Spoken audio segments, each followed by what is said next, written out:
இது கிட்டத்தட்ட நீதித்துறையை சீண்டி பார்க்கின்ற ஒரு வேலையாக இருக்கின்றது. இது ஒரு சட்ட பயங்கரவாதம் என்று கூட இதனை கூறிக்கொள்ளலாம்.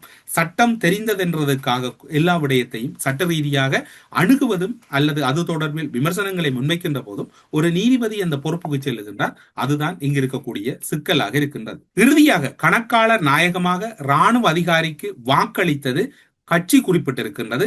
எனினும் அந்த நியமனம் வாக்களித்தது தொடர்பில் ஸ்ரீதரன் தன்னுடைய நிலைப்பாட்டை கூறவில்லை. கட்சி தான் இதனை கூறியிருக்கின்றது. அதற்கான ஆதாரம் இருப்பதாகவும் கட்சி கூறியிருக்கின்றது. அது ஒரு புறம் இருக்கட்டும். ஸ்ரீதரன் வாக்களித்தாரா வாக்களிக்கவில்லை என்பதை ஸ்ரீதரன் தெளிவுபடுத்த வேண்டும். ஆனால் கட்சி கூறியிருக்கிறது. இராணுவ அதிகாரிகளுக்கு வாக்களித்தது பிழை என்றால் யுத்தம் முடிவடைந்து 8 மாதத்தில் யுத்தத்தின் ரத்தங்கள் அல்லது யுத்தத்துக்கு பயன்படுத்திய துப்பாக்கிகளின் சூடுகள் தணிவலுக்கு முன் யுத்தத்தை வழிநடத்தி இன அழிப்பு குற்றம் செய்து அனைத்து குற்றமும் செய்யவில்லை என்று இன்று வரை வாதிடும் சரத் பொன்சேகாவுக்கு வாக்களிக்க எந்த அடிப்படையில் இந்த கட்சி குறித்த தமிழரசு கட்சி அல்லது தமிழ் தேசிய கூட்டமைப்பு மக்களை தூண்டியது அல்லது மக்களை இட்டு சென்றது? இதற்கு ஒருவேளை கருத்து கூறப் போகிறார்களா?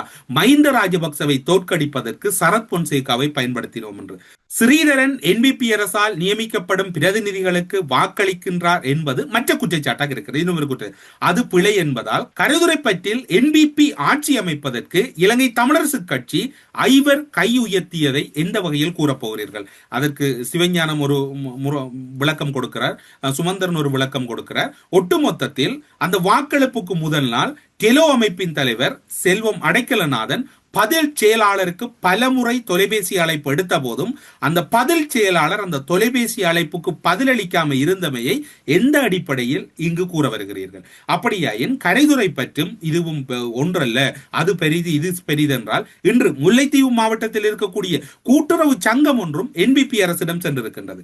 வடமாகாணம் என்பிபி அரசிடம் சென்றிருக்கின்றது. அதன் பின்னர் பிரதேசங்களும், அதாவது நாடும் அனுரவோடு ஊரும் அனுரவோடு என்பது ஒரு சில இடங்களில் தோல்வியுற்றிருந்தது. அதனையும் இப்போது சுமந்திரனின் செயற்பாடு வெற்றி பெற வைத்துக் கொண்டிருக்கின்றது. இதற்கு என்ன விளக்கம் இருக்கின்றது என்று தெரியாது. இது இவ்வாறு பேசப்பட்டு கொண்டிருக்கின்றது. 1990ஆம் ஆண்டு தொடக்கம் கொக்கட்டிச்சோலை, குமாரபுரம், பந்தார்முலை, வீரமுனை, கிழக்கு பல்கலைக்கழகம், திருகோணமலை, மட்டக்களப்பு, படுவாங்கரை, எழுவாங்கரை, அதே போன்று திருகோணமலை கொட்டல் படுகொலை, நிலாவளி படுகொலை, தென்னமரவாடி படுகொலை, திரியாய் படுகொலை, ஆட்சியாளரின் மகனை வாக்களிக்க இலங்கை தமிழரசு கட்சி கோரியதோடு மட்டுமல்லாது சஜித் பிரேமதாசவுக்கு வாக்களிப்பதற்கு ஒத்துழைப்பு வழங்காதவர்கள் மீது விளக்கம் கோரியது எந்த அடிப்படையில் கட்சியை பாதிக்கவில்லை அல்லது எந்த அடிப்படையில் அது கட்சிக்கு பலமாக இருந்தது?